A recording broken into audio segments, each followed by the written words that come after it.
Hey everyone, it's me. I am going to start this off because I've been asked throughout my life, who is God? What is God? Where is God? What is God? And I think I have an answer, maybe one that most people won't understand, but if you do understand, then this video is for you. Because if you've ever asked this question to yourself, feeling like, oh, how do I connect? How do I do this? How do I do that? This was something that I asked myself a lot of times when, I didn't understand the concept. Now, you may or may not believe me, but when I was younger, I was visited by the Creator in form. And I asked what, I was encountering. And I asked, like, who are you? Because I knew in my soul what I was encountering, but I didn't know the gravity, I guess, of what I was encountering. Even though my soul knew, like the actual 3D version of me didn't understand. And all I heard God say was, I am that I am. And at that time, I had no clue what that meant. I was like, okay, I am that I am. I knew I saw that in the Bible a couple times, but I never understood it. And I think in these last weeks, especially the ones that I've been off, because I maybe like you guys, I feel like the energy is all about transformation right now. Fall is shifting into winter, things are falling away. But I also feel like I'm at one of those like self-actualization points, and I've been doing a lot of processing. And it was a situation that just hit me a couple days ago, that triggered this thinking and triggered my understanding, or at least an idea of how I could describe this to all of you. And basically, it was this: as you start to acclimate, or as you start to realize who you truly are, like you start believing in that version of you that is real and authentic, the one that's always present, the one that's always been there, you'll notice that people may or may not understand you. You'll notice that people may take you the wrong way for some reason or another. And the sad part about that is no matter how much you've shown somebody your heart, like you've given what you can, you've shown them who you truly are at, more than one instance. And sometimes all it takes is one miscommunication to throw that all away. And I'm not saying that all people do this, but a lot of people do. Where one discrepancy can minimize the whole existence that you shared with that person. They can sum you up, they can amalgamate, they can decide at that moment who you are and toss you away, because maybe it was something they didn't want to hear, maybe it was something they didn't want to face, maybe it was something they just didn't like, or maybe it was something they misunderstood. And as the recipient of this, sometimes it can break your heart, because you're like, wow, like all I've ever done is show this person who I am. I've been authentic, I've cared for them, I've shown love for them, and in one foul swoop they can just toss me aside like yesterday's garbage. And it really shows you as the individual, like who that person is. Because if someone does this to you, you have to understand that if you've always been authentic and you've always been real with them, they don't accept you for who you are. And if they don't accept you for who you are, and if they don't recognize that maybe it was a misunderstanding, or maybe there's something wrong, or they couldn't equate the idea that, oh, let's say for X amount of time or X amount of years, this person's always been good to me. And if one situation changes their whole mind about you, they never knew your heart in the first place. They never really cared. And if this person is, let's say, a boyfriend or a girlfriend or a spouse or even a family member, if they can see you in a different light, they never really knew your heart to begin with.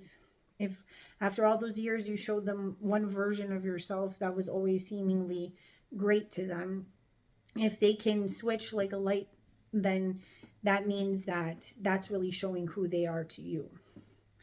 Because realistically, they don't like who you are in its totality. And if they don't like who you are in its totality, you would have to be something else in order for them to accept you. And as we climb in our spiritual journey, or as we start to understand who we truly are as time goes on, when we, self actualize and remember, you start to realize that more persons start to show their true colors as time goes on. And it's unfortunate, but if this person can throw you away today, they can throw you away tomorrow. And if they can do that so easily, then they really weren't yours to begin with. And that can be hard to swallow because I know for myself, I've had many people forsake me, and it didn't matter what I did for them. It didn't matter how long we knew each other. It didn't matter all the painstaking things that I may have shown them throughout that time. And if they really knew my heart, they would know that a one off wasn't really correct, or a one off shouldn't seal the deal. But sometimes people can really just flip that script on you. And it's good that they did, because then you really see who they are to you. A person who really loves you will accept you for everything that you are. And a person that cares for you will always be there, even at your low points, or even at your missteps, or even at your mistakes. And that's a real sign of love. That's a real sign of friendship. That's a real sign of family. That's a real sign of someone who has your back. So I've had these situations happen to me in my life, and I started to think about, like, who really knows me, you know? And I hope you right now ask yourself this exact question, because this is going to help you get to what my point is. Who really knows you? Now, a lot of you might say, oh, my siblings, my siblings know me pretty well. My siblings know a lot about me. And you could say, oh, my parents, or it could be a long-term spouse. And the reason why they know you is because they're in your presence a lot. They've known you maybe for many years. They've seen the consistency of your personality portray itself in the everyday. And those people know you quite well. And they usually tend to accept you for all that you are, because they've seen the good, the bad, the ugly. You know what I mean? But what's interesting, when you delve a little deeper into that question, when I say who you are, means the person you are when no one's watching. Because you won't do everything in front of those people, will you? There's certain things that you wouldn't do in front of any of those people. You do them by yourself, but you wouldn't do them in front of them even either. And then the question begs itself, who knows you the best? And the resounding answer becomes you. You know who you are. You know what you thought. You know how you acted. You know what you were thinking. You know who you loved, who you hid from. You knew who you masqueraded for. You know who you hated. You know who you disliked. You know who you made fun of. And even if you were around those other persons you swear know you very well, you still kind of contour yourself slightly, so that they may see you in some light, or not in some light. And maybe you don't, but let's be real. Only you really know you. So when we think about that, the only person that knows you is you. And in some ways, you realize that if I'm the only one that is present, if I'm the only one that is here, if I'm the only one that knows who I truly am, then when I'm being myself, when I'm being all that I am, that also delves a little deeper. All that I am. Who is that you? Who is all that you are? When you really sit with it, you're the kooky person who likes to dance while you listen to music. Or maybe you're that person that likes to bedazzle clothing when and wouldn't wear it outside, but you like to leave it in your closet. Or maybe you're that person that likes to do DIY projects on the DL and no one knows. Or maybe you like crafting and maybe you show it, or maybe you don't. Or maybe you like to check yourself out in the mirror and do flexes and check out your muscles when no one's watching. That's the real you. That's the one that you know. That's all that you are. That's the unfettered, unthreatened, non, non-judgmental, freest self, is the you that you are when no one's watching. However, when you say that line, oh, that's who I am, there's a real recognition to that. There's a real understanding that you, as the individual, know who you are. I know who I am. I know what I will tolerate. I know what I won't tolerate. And even if you don't stick to what you are on the outside, the inner you knows what you're pretending, knows what you're compromising on, knows what you're lying about. So the real I am is the one who knows the truth.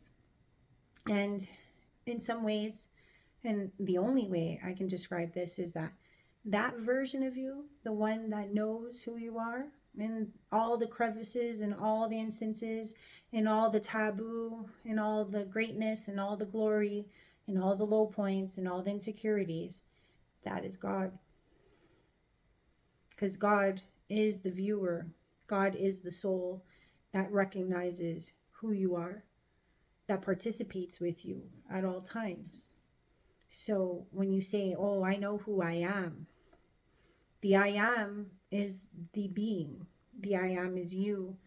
But also, what you don't realize is that that is God. Because you know, in some ways, that there is this inner understanding at the core of who you are. It's something describable, but only to yourself. Only you know who you are. Even though you could say, well, that's who I am, the person you're saying it to may have no understanding whatsoever. But intrinsically inside, you're like, I know who I am. It's a statement you say out, but really it's a statement you're saying in, because you're congratulating and you're actually accepting who you are. That I am part of you that stands still, that never, changes, wavers, and always will feel that way, because it's a fundamental core aspect or intrinsic. I wouldn't even say version. It's the intrinsic soul that you are. And I hope I haven't lost you here. So when God said that to me, I am that I am, I didn't understand it. But as I, delve into life longer and I gain more wisdom as I age, or as I experience the world around me and I start to see the same, things and patterns arise over and over again, I notice what words come out of my mouth when they do occur. Like, for example, when I said about the persons, I tended to get very upset inside myself because I'm like, do these people not see me? Do they never take recognition as to all that I have been for them? And there's a part of me that always wonders why I get misunderstood or forsaken. Because I'm like, well, if, some part, just being honest, right? It's like, well, I love you and I care about you and I've done what I can with you or for you or with you. And when they turn on you, you're just like, wow, I guess they didn't really like me or care about me at all anyways. And you do get hurt because you know that what you put forth. The I am is always presently aware of what you put forth. And that is the part of you that can't deny what's taking place, and that's the part of you that knows that you did what you could. And if you were to change, then that wouldn't be who you are, that would be someone else. So when you come to those places inside of yourself where you're like, oh, how do I connect with God? It's really to be understood more as an internal thing. God is always present. God has been present with you since you were born. God is the one with you at all times. It's more of the point in time when you realize that that is the truth. God is you. When you are in the state of all that you are, the more you reveal that version, not even version, that most authentic, truest self to the world, means that you are who you are at all points. And when you are who you are at all points, then you start to actually actualize in the I am. I am this, here, there, everywhere. You don't change that.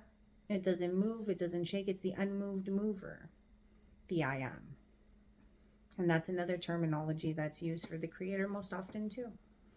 But in the state of understanding who you are as a person, you become the unmoved mover. Because nothing withers, nothing changes, nothing, not to say that you don't grow, right, as a person, but that intrinsic part of you grows. Like, let's say, for example, you were always a tree, an oak tree. You don't stop being an oak tree. You just continue to be a larger oak tree, or a more pronounced oak tree, or a withered oak tree, or a more, let's say, hardier oak tree. But intrinsically, you're still an oak tree. So if you've ever wondered where God is found within you when you are actually actualizing in the I am state, which is to be who you are in all states, no matter who's watching. If you, like myself, keep trucking along and really trying to stabilize and be that person at all points of time. I'm not saying I'm perfect. I haven't been the I am everywhere at all times. However, I am affording myself the possibility of being it at all moments, because if I can embody that, that's where the actual unconditional love lies. Because when I would meet the creator or Yeshua or the angels, I never had to change myself. They already knew who I was, and I was already whole in the presence. And I don't know if you've ever meditated or got into those parts of yourself where you actually sit in commune with those consciousnesses. And when you do, it's not like you ever feel like you're less than. You feel like you're whole. You feel like you're part of the all. And it's part, like the I am that you are is part of the all. So your intrinsic sliver, the makings of who you are, that oak tree, has its own place amongst all the other oak trees in the forest, in a sense. And that makes up the forest. But you are uniquely you. And when you are who you are in all states and forms, even if the external world, meaning the world outside, may not agree with it or may not accept it, that is the broken part. You're not the broken part. The external is the broken part, because there is a lack of acceptance of you to the external. It's not you that needs to change to the external. It's the external that needs to change to you or accept you, per se. I don't expect those around me to change themselves to be with me. But I do feel like if someone sees who I am at my core, and if they truly know who I am, then that should never change. Much like my closest friends and my family, and those that know me best know my heart. And if someone knows your heart, they know that you could have highs, lows, you could do really despicable things in one moment, but they know deep down inside that that's not who you are. Even if you fall, even if you falter, that's not who you are.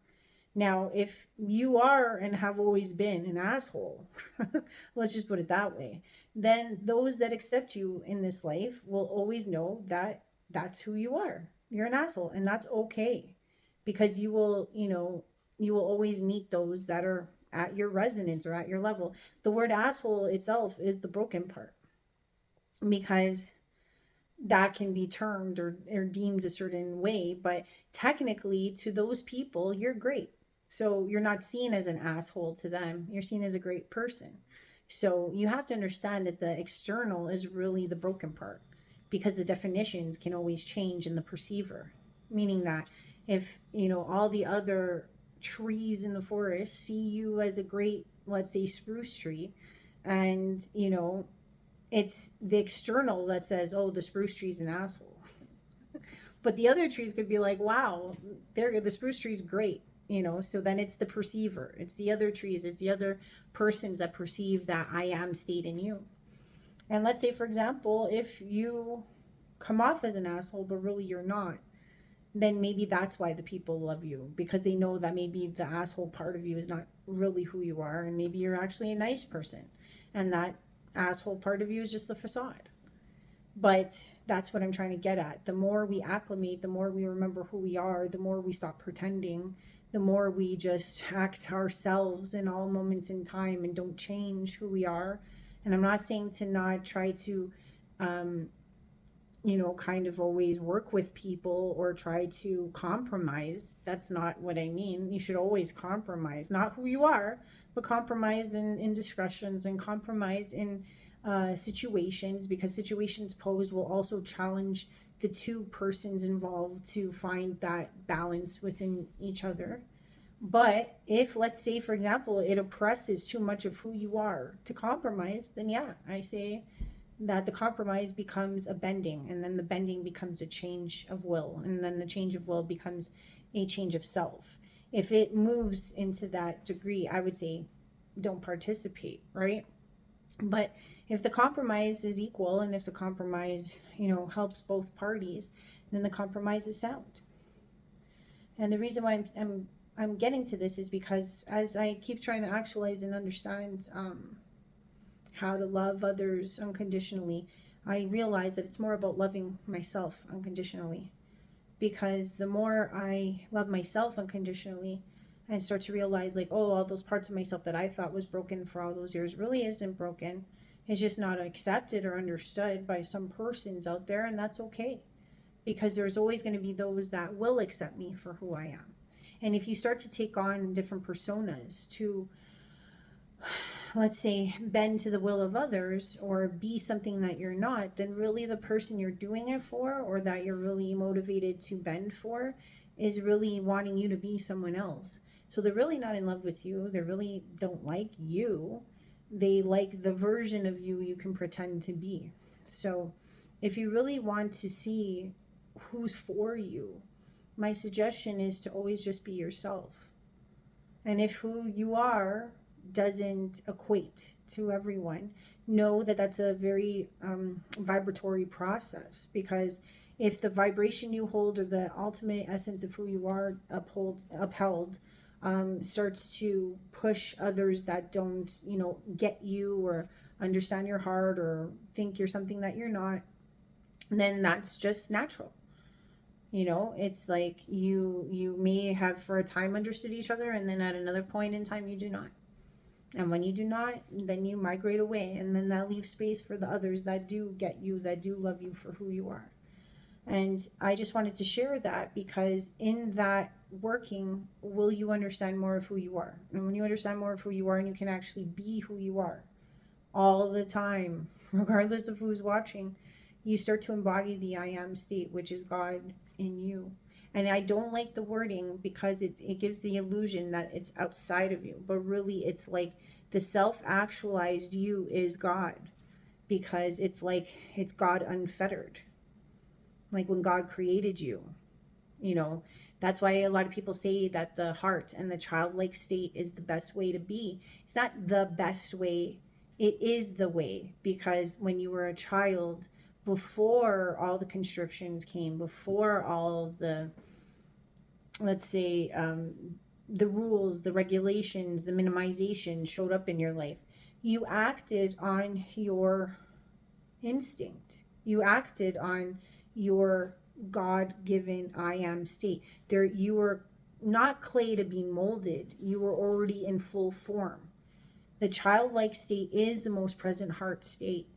Like, children don't overthink race and all the limitations and their height and their size and their mental acuity and their prowess. They just are who they are. They migrate out in the world, and they don't acclimate, they just are present. And that's why that is the state of God entering the child, in a sense, when you come into utero and you grow as a little infant and then into a toddler and so forth. It only happens when you start to be morphed by the world that you start to lose that God self within. Not lose it, but it starts to get hardened and fashioned in a different way to mold to what society says, into the brokenness of the external, in order to be understood or in order to fit in. It's like as if your piece starts to mold, like the clay that I talked about, to become a piece that fits in the broken puzzle externally, so that you can, make sense to others, or to a teacher, or to a parent, or to family members. Like, it starts very young, but before that ever reaches you, you are actually in your God I am state, that I am state, because it's not something you have to state as a child. You just act it. You just are it. So when people say try to embody that childlike self, and I'll say one last thing. It is something that the inhibitions are taken away. And when we say inhibitions, most of you may understand that when you're under vices, or when you drink, let's say, for example, certain inhibitions are taken away. Let's just say it this way.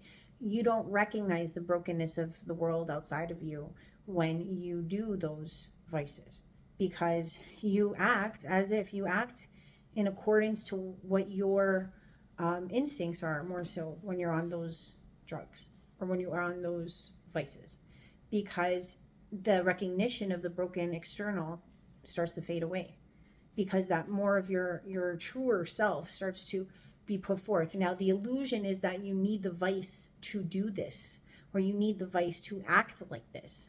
Like some people find themselves so much funnier and talkative and dance more.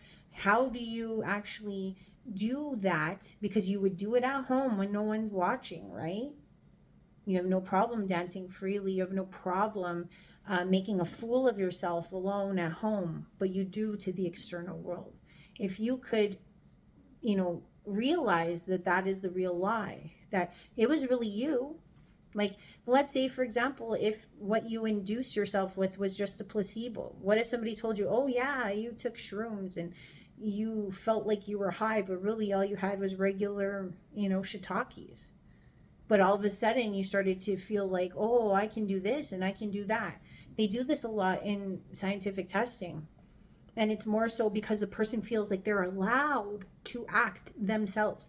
They feel allowed to be closer to who they are because they can say to the world, to the broken external, oh, I was high. Oh, I was drunk. That's why I acted as I am. And it's funny. It's like as if we are frowned upon by the external to ever reach for that inner state of self. And really and truly, what this is when we're trying to, they say it's ascension, but really I think it's more of a descension. It's more of getting to know the inner workings of all that you are. And as you do that, you start to remember more about who you are. And you start to be able to reflect out who you are in the world without any encumbrances or reasonings or, let's say, valid excuses of vices. You just embody it. And the closer you get to embodying it in the everyday, is the more you walk in the I am that I am state when you become a vessel of God in the living. So if you've ever asked, what is God? Where is God? How is God? Start there.